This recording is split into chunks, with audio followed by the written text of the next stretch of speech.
호세아 51번째 묵상입니다.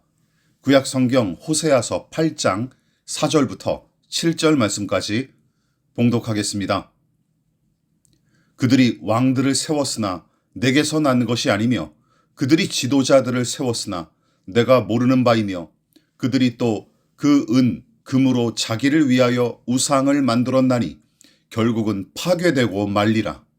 사마리아여, 내 송아지는 버려졌으나 내 진노가 무리를 향하여 타오르나니 그들이 어느 때에야 무죄하겠느냐. 이것은 이스라엘에서 나고 장인이 만든 것이라 참신이 아니니 사마리아의 송아지가 산산조각이 나리라. 그들이 바람을 심고 광풍을 거둘 것이라.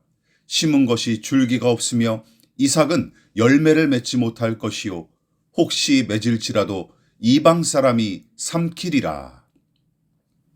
북이스라엘의 배교와 타락에 관해 지적하고 경고하시는 이 8장의 예언은 특히 하나님과 그 뜻을 전혀 염두에 두지 않고 임의대로 왕을 세운 일과 함께 사마리아를 비롯한 북이스라엘 전역에 우상단지들을 만든 행태에 대한 경고가 줄을 이룹니다. 자, 이쯤에서 생각해 보십시오. 본래 이스라엘 민족은 하나님의 선한 통치를 실현하고 주의 영광을 반영하며 또한 받은 복을 세상에 전하기 위해 선택받은 민족 아닙니까? 그러나 당시 북이스라엘과 이 백성은 출애굽 1세대와 사사기 시대의 백성 못지않은 모습으로 일관했고 과오를 반복했던 이들의 조상과 공동체가 혼돈과 분열과 파괴로 점철되어 망가졌던 것처럼 이들도 하나님의 뜻을 아랑곳하지 않은 채 조상의 과오를 고스란히 따르는 중이었습니다. 즉, 당시 왕들과 백성은 율법의 명령과 그 정신은 고사하고 기본적인 역사의식조차 제대로 갖추지 못했던 게 틀림없어요. 물론 왕은 사무엘 선지자 시대에 이스라엘 백성의 무리한 요구로 세워졌지만 그런데도 하나님이 허락하시고 기름을 부어 세운 직책이 아니겠습니까?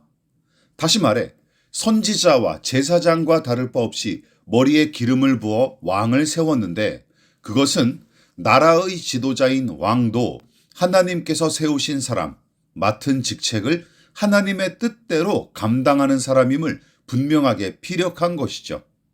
그러나 북이스라엘의 통치자들은 대부분 하나님의 뜻과 상관없이 세워진 작자들로서 권력욕과 정복욕에 사로잡힌 자들이 반란을 일으켜 폭력적으로 왕위를 찬탈하는 경우가 허다했습니다. 게다가 불법적으로 왕위를 차지하고 불의한 방식으로 권력을 찬탈한 작자들이 하나님과 그분의 율법을 염두에 두고 선하게 통치할 리가 있겠습니까? 그래서 하나님은 이스라엘이 왕들을 세웠으나 나와는 관계가 없는 일이다. 통치자들을 세웠으나 그 또한 내가 모르는 일이다 하고 탄식하실 수밖에 없었어요.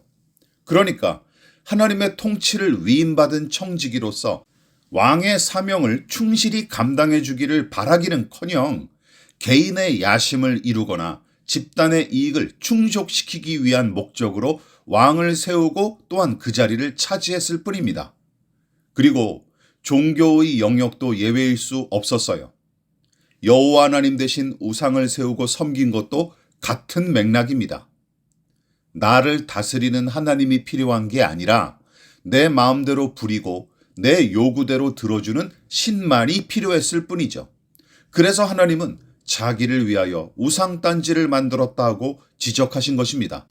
그리고 그 맥락에서 자기를 위하여 만든 우상과 북이스라엘 백성을 대표적으로 상징하는 송아지와 사마리아가 언급된 것이죠. 물론 이 백성은 여호와 하나님마저도 자기를 위하여 섬겼을 뿐입니다. 그리고 오늘날도 마찬가지죠.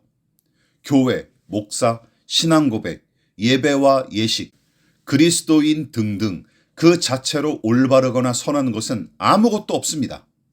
아무리 경건한 모양새로 포장할지라도 자신의 안락과 이익만 의도하고 목표로 삼는 것은 하나님을 섬기는 신앙이 아니라 교묘하게 위장한 자기 숭배에 불과합니다. 그러나 사마리아의 송아지는 반드시 버려지고 파괴될 것입니다.